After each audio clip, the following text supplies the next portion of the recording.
বিচারকদের ছবিকে বিকৃত করে নানান ধরনের ব্যঙ্গাত্মক নানান কথাবার্তা বিভিন্ন জায়গায় প্রচারিত হচ্ছিল এবং সেখানে আইনকে ভায়োলেট করে যেগুলো সত্য বিষয় নয়, যেগুলো ফ্যাক্টস নয়, সেরকম ফ্যাক্টসকে টুইস্ট করে মিথ্যা তথ্যের উপর ভিত্তি করে এই ট্রাইব্যুনালের সম্মান সেটাকে বিকৃত করার জন্য, সেটাকে হানি করার জন্য নানান ধরনের অপপ্রচারমূলক পোস্ট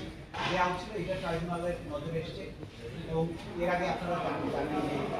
কয়েকদিন আগে ট্রাইব্যুনালের চেয়ারম্যান চিঠি করেছেন যে তাকে তার ফোনে নানান ধরনের কথাবার্তা গালাগালি করা হয়েছে। এই সব কিছু বিষয়ে সার্বজনীন আদালত নিজের পক্ষে নিজের আদালত স্বপ্রণোদিত হয়ে একটা আদেশ দিয়েছেন। আমাদের তথ্য মন্ত্রণালয়ের সচিব বিটিআরসি চেয়ারম্যান এই দুজনের প্রতি ডাইরেকশন সামাজিক মাধ্যমে